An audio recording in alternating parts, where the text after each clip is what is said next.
Good morning class. आज का अपना टॉपिक है माइकोप्लाज्मा। माइकोप्लाज्मा बहुत इम्पॉर्टेंट है और इससे डायरेक्ट क्वेश्चन बनता है। Right short note on mycoplasma. सबसे पहले हम इसके कैरेक्टर्स के बारे में डिस्कस करते हैं। ये बहुत ही स्मॉल होते हैं, नॉन मोटाइल होते हैं, प्रोकैरियोटिक होते हैं, पैरासाइटिक और सेप्रोफाइटिक होते हैं।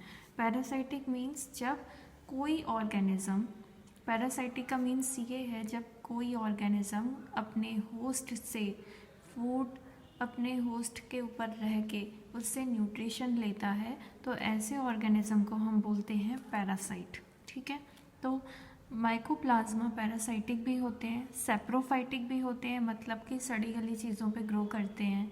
ठीक है, इसलिए इनको जो सड़ी गली चीज़ों पे ग्रो करते हैं उन माइकोप्लाज्मा को हम बोल रहे हैं सेप्रोफाइटिक।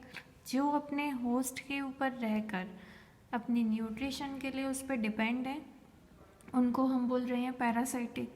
बहुत ही स्मॉल होते हैं, ये नॉन मोटाइल होते हैं, प्रोकैरियोटिक होते हैं। आपने पढ़ा होगा सेल मेनली दो टाइप की होती हैं, prokaryotic and eukaryotic. Prokaryotic ancient cell को बोलते हैं, जो सबसे पुरानी सेल थी जिसमें कि सेल ऑर्गेनेल्स वेल डेवलप नहीं थे, न्यूक्लियस प्रेजेंट नहीं था, उस सेल को हम बोलते हैं प्रोकैरियोटिक सेल।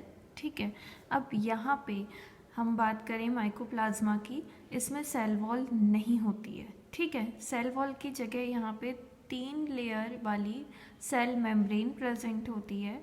ठीक है, आरएनए प्रेजेंट होता है, इसमें डीएनए प्रेजेंट होता है, प्रोटीन और राइबोसोम प्रेजेंट रहते हैं।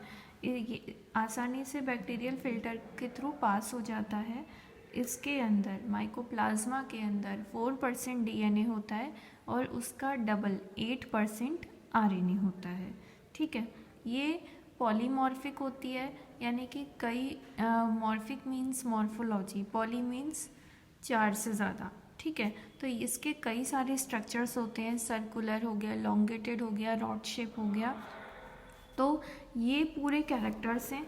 ठीक है, ये आपका सेल स्ट्रक्चर है माइकोप्लाज्मा का। माइकोप्लाज्मा से क्वेश्चन आता है तो आपको ये वाला डायग्राम ड्रॉ करना होगा। इसमें आप देख रहे हैं आउटर साइड में 3 लेयर सेल मेम्ब्रेन है, सेल वॉल की जगह पे ये आपको राउंड शेप यहाँ पे राइबोसोम है। ठीक है, और आपका डीएनए देखिए, ये जो आपको बीडेड चेन लाइक स्ट्रक्चर दिख रहा है ये है आपका डीएनए।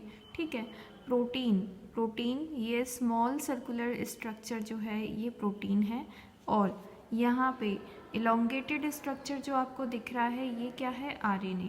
ये वाला डायग्राम बहुत इंपॉर्टेंट है एग्ज़ाम के पॉइंट ऑफ व्यू से, तो ये डायग्राम आपको रेडी करना है। ठीक है, और ये उसके कुछ कैरेक्टर्स हैं, तो ये आपको याद रखनी है। मैं एक बार फिर से रिपीट कर देती हूँ कि माइकोप्लाज्मा जो है बहुत ही स्मॉल, नॉन मोटाइल, प्रोकैरियोटिक होता है, और ये पैरासाइटिक भी होते हैं, सेप्रोफाइटिक भी होते हैं। इनके अंदर सेल वॉल प्रेजेंट नहीं होती, सेल वॉल की जगह पे इनमें 3 लेयर्ड प्लाज्मा मेम्ब्रेन प्रेजेंट होती है, या हम बोल सकते हैं सेल मेम्ब्रेन प्रेजेंट रहती है। इनके अंदर RNA, DNA, ribosome, protein present होते हैं जो हमको दिखाई दे रहा है। हम बस डायग्राम में देखो जो हमको दिख रहा है ना, हम बस वही बता रहे हैं आपको। ठीक है, और यहाँ पर हम बात करें कि इसमें 4% डीएनए होता है, 8% आरएनए होता है, ये परसेंट आपको याद रखना पड़ेगा। ठीक है, और ये आसानी से पास हो जाता है बैक्टीरियल फिल्टर के थ्रू। तो इतना सा था आपका माइकोप्लाज्मा। इसकी अभी इसमें देखो और बचा है, अभी वो अपन फ्राइडे को करेंगे। तब तक आप अपना ये वाला क्लास देखिए, कुछ समझ में नहीं आता है तो आप पूछ सकते हैं। Thank you so much.